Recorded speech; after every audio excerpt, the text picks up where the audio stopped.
Florida archaeologists are assisting with uncovering a dark era of history in Oklahoma. That's where an unmarked mass grave is believed to belong to victims of the 1921 Tulsa Race Massacre.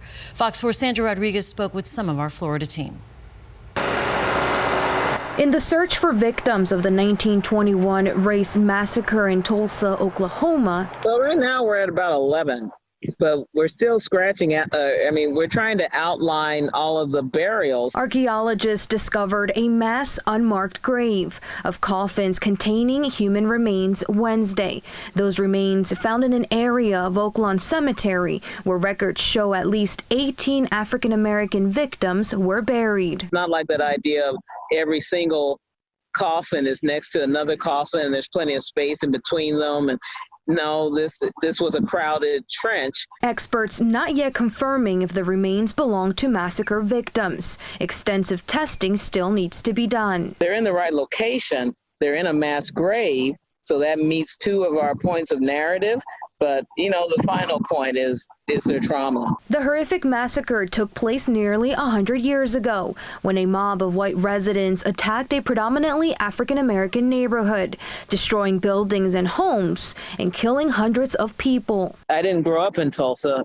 I just have family here, and I am paying a direct service to my family. Dr. Phoebe Stubblefield is a forensic anthropologist at the University of Florida and is a descendant of a massacre survivor. I'm serving living people who need to have that reinforcement of we have a Black person who can represent Black interests for these Black remains. My role has been to support Dr. Stubblefield, to be her right hand, basically her lieutenant. Also part of the excavation team is Florida Gulf Coast University professor Dr. Heather Walsh-Haney. To document this very important historic case is of utmost importance to me. But Professor Walsh-Haney didn't make the trip to Oklahoma alone. Bring closure to families. That's originally what my goal was. And FGCU graduate student Sonia Concepcion Jones also forming part of the team. It means a lot to me to assist others of